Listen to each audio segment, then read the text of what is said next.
I'm going to start by telling you a little story. I'm going to paraphrase it rather than read it to you. I first encountered this story from a preface that Ram Dass wrote for a book, and he didn't claim to be the author of the story. So to whoever came up with this story, thank you. Okay, there was in ancient times a holy man named Narada who had for many, many years devoted himself to very severe discipline, living in the woods, eating very little, doing very, very difficult spiritual exercises, all devoted to Vishnu, one of the three aspects of God. There's Brahma, the creator of the world, Vishnu, the sustainer of the world, and Shiva, who dissolves or resolves or ends the world. Okay? But those are all just three aspects. That trinity is just three aspects of Mahabrahma, God, the ultimate. So, Narada was devoted to Vishnu, and he had practiced so devotedly for so many years with such purity of heart and discipline that Vishnu appeared to Narada and said, I will grant you any boon that you like, but choose wisely. Narada said, Vishnu, I would love to understand Maya, illusion, this illusion by which you simultaneously conceal yourself and reveal yourself, this illusion that is the world, Maya. Tell me the secret of Maya. And Vishnu said, ask for something else. Others have asked for that before. It never turns out very well. Think of something else that you would like. But Narada insisted, no, my Lord, what I want is to understand Maya, to understand illusion. Very well, said Vishnu. I will show you the secret. You'll have to come with me. I'm going to take you on a little journey. They went out into a desert area. After a while, Vishnu said to Narada, I'm going to sit down and I want you to bring me some water. Narada said, well, where will I find water, Lord? He said, you will find water. Just go over that rise and you will find water. So Narada goes over the rise and he sees there's this beautiful valley down below. It's, there's a river flowing, so there are crops, there are trees, it's lovely.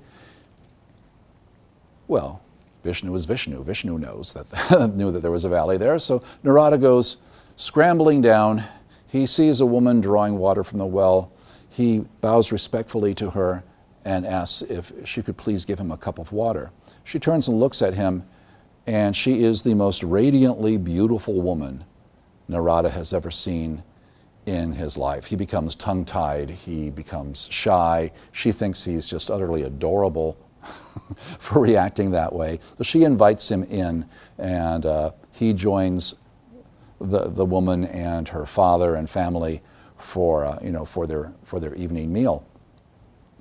They invite him to please stay over.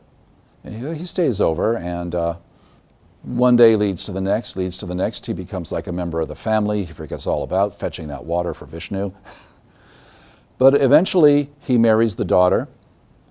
The father passes on, and Narada inherits the farm. The farm is doing better and better and better every year. And then one year, there's terrible flooding. The servants flee. The animals have to be taken away. And the waters arise even as far as Narada's cottage on the hill. So he takes his wife by the hand and says, gather up our children. He takes the smallest child on his hip, and the wife takes one child, he takes her hand, and they try wading out through the waters to get away from the flooding. The child slips out of his wife's arms. The wife dives to try to grab the child. They're both being washed away. Narada, trying to save them both, drops the child he's carrying. He can't believe this. He's drowning.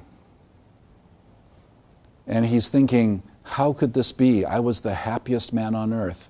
Now the farm, my wife, my children, they're all lost.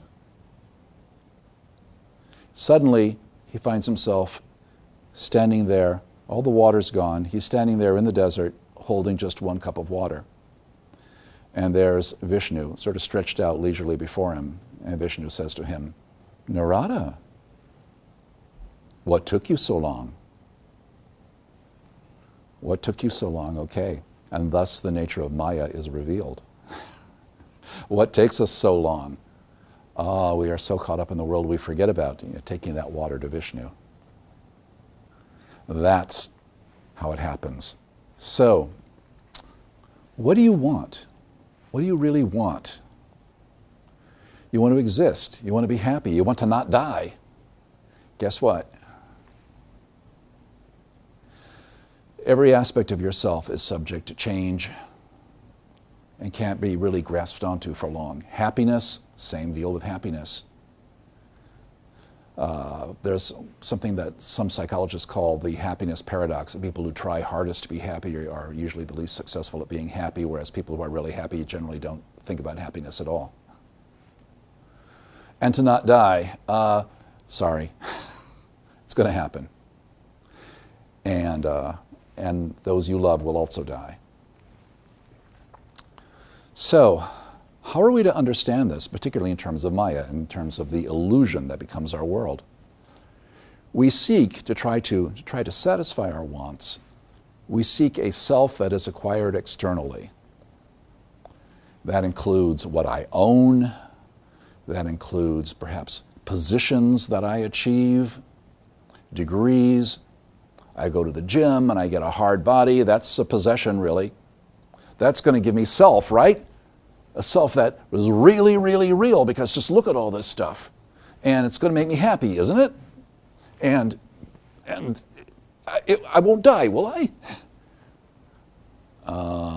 Narada, what took you so long?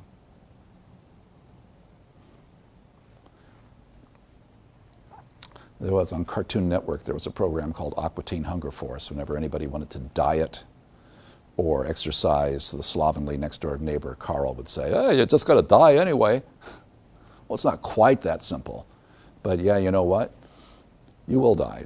Hamlet, looking at the skull in the graveyard of the court jester, Yorick, who had died many years before. Hamlet knew him when Hamlet was a child. Hamlet says to Yorick, get these, holding the skull, get thee to my lady's chamber and tell her, let her paint her face an inch thick. She shall come even unto this. Make her laugh at that. Okay?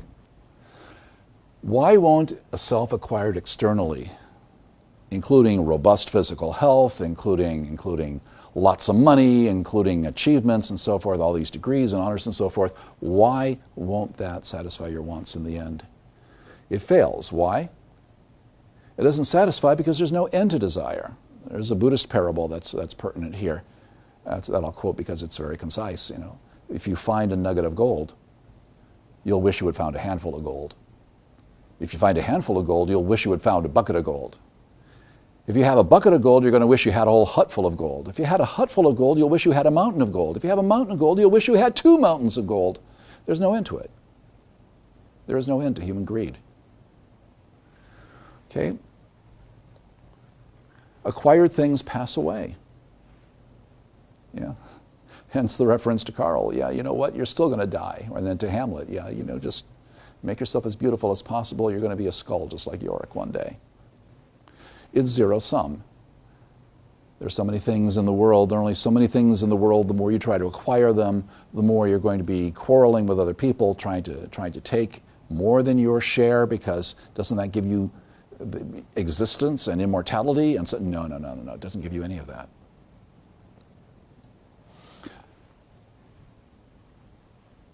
So actually, this is what fuels our economy: the belief that we will be truly happy if we own the right things, whether that be a particular kind of body or particular luxury possessions or particular kind of job or whatever. You'll really be happy if you just own this. So then you get it, and you're still not happy. What do? You say, oh, well, I've got to acquire even more. Okay, well, I'm still not happy. I've got to acquire even more, and so forth and so forth and so forth. It never ends. This fails.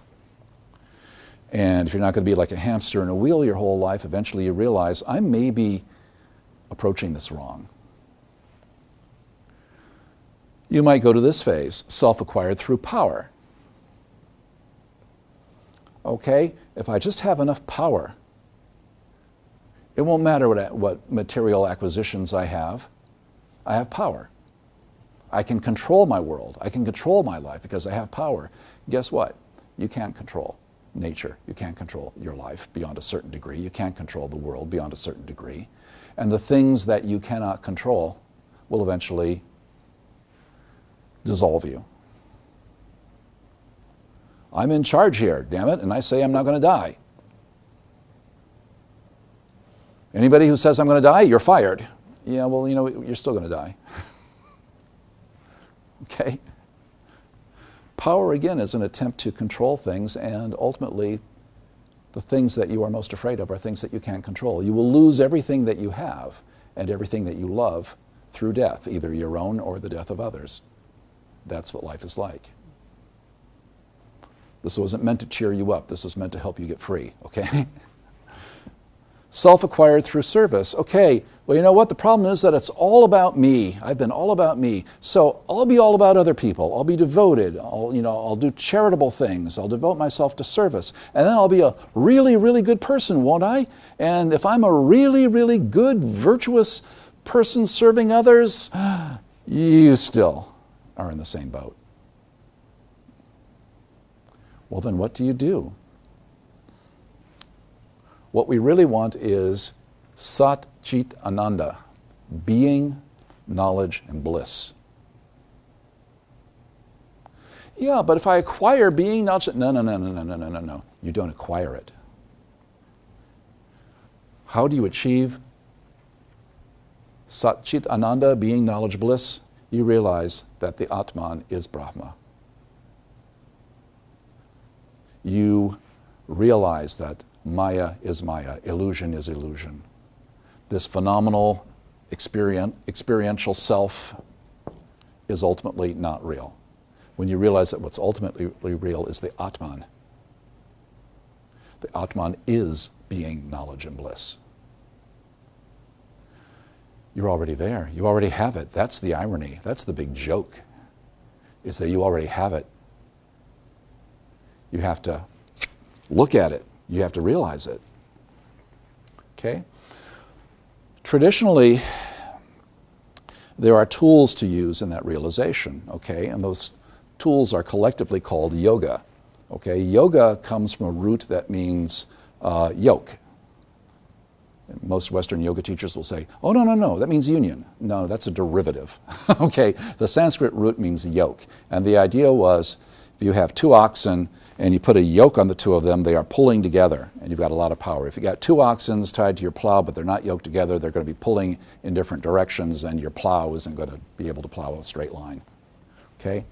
You yoke your body, your mind, your emotions, your spirituality, all the parts of your life you yoke together. That is yoga. How old is yoga? There's one of those internet urban legends that once stated you just can't get rid of it. That says that yoga is actually only a couple of hundred years old. Based on absolutely ridiculously bad evidence, really. The Yoga Sutras by Patanjali, which set down the principles of yoga, are at least maybe I think it was 200 years BC that he wrote them down. And he regarded them as being ancient principles, that he wasn't creating them, he was writing them down for the first time because they had been transmitted orally. Okay? So how old are they? Well, generally Hindus regard them as being thousands of years old. They've always been there. Scriptures such as the Bhagavad Gita talk about the 4 yogas. Okay, this stuff goes way, way, way back. Now, if you think of it as being a particular set of physical exercises, typical Westerner, you say yoga, and they think of these physical exercises. Oh yeah, downward dog, and upward cat, and sideways goose, and so forth. And I'm not disparaging those things. Those are fine for what they are. But the idea, you go to the gym for your yoga, your Pilates, and your aerobics, and so forth. No, wait. Yoga is not a form of exercise.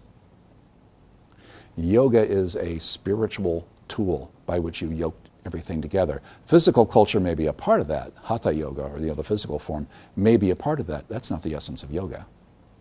Okay? The Bhagavad Gita talks about 4 yogas. which this is a fairly widespread way of understanding yoga among Hindus. Jnana yoga is training the mind. You would study the scriptures, you would engage in intellectual inquiry, because you can't just leave the mind behind, right? That is a part of who you are, and that is an aspect of the divine. You are training the mind, jnana yoga. Bhakti yoga is devotion. Devotion to some aspect of God that connects with you. Okay? People who do kirtan, that's very popular in the valley. You sing these essentially devotional folk songs. The leader sings, and then you sing back, and then the leader sings, and you sing back, and so forth. And what you're singing are actually divine names of God. You've doubtless all heard, Hare Hare, Hare Krishna, Krishna Krishna, Hare Hare, Hare Rama, and so forth. What you're doing there is reciting the names of God. Those are all names of God. Okay? And the Hare Krishnas are indeed a Bhakti yoga tradition. Bhakti is the yoga of devotion. Just as jnana is intellectual, bhakti is emotional. Karma yoga. Ram Dass, very popular modern teacher, is fond of saying to love is to serve. If you would know God, serve others. Okay? This is basically what you would expect. You're saying, okay, the way that I am going to get my focus off the phenomenal self, the way I'm going to become aware of the Atman is to see the Atman in others as well as the Atman in myself, and to serve others, to feed the hungry, to comfort the sick and the dying, etc., etc., etc. That's the Karma Yoga tradition. Raja Yoga, Raja means king, of course. Raja Yoga combines all of these and says, okay, the best path, if you can do it, the royal road, the express lane, okay? You don't have to take the express lane to get your destination, but if you can take the express lane, you should be training the intellect, the emotions, and your actions. And Raja Yoga generally has a number of esoteric meditation practices as well. So, through yoga, you learn to focus all of your energies in every aspect of your life toward the divine. That makes it much easier to practice morality, because basically all the immorality you might be tempted to engage in is likely to be, one of these missteps in the service of the phenomenal self. Once you realize this is not who you really are, this is who you really are, morality flows naturally. Detachment from illusion. Okay? That doesn't mean I don't care, right? If you're practicing bhakti yoga, you do care. If you're practicing karma yoga, you do care. But what do you care about? The Atman in me recognizes the Atman in you. And I connect, and so I behave morally. And I engage in service when that's appropriate. Okay? You probably already know this in one form or another, but the traditional Indian greeting, in Hindi at least, is Namaste. What does that mean? Namaste. Or Namaste, depending on where it falls in the sentence. Basically, it means, and this is highly interpretive, but what the intention is, if you will, the divine in me bows to the divine in you. What is holy in me bows in respect to what is holy in you. Okay? It's not just hello, okay? A comedian named Russell Peters, who is of Indian ethnicity, he says that his Canadian friends are always saying to him, hey, how do you say hello in Indian? And he says, oh, how do you say hello in Indian? You say hello. So, do you mean namaste? No, that's not just hello. Okay.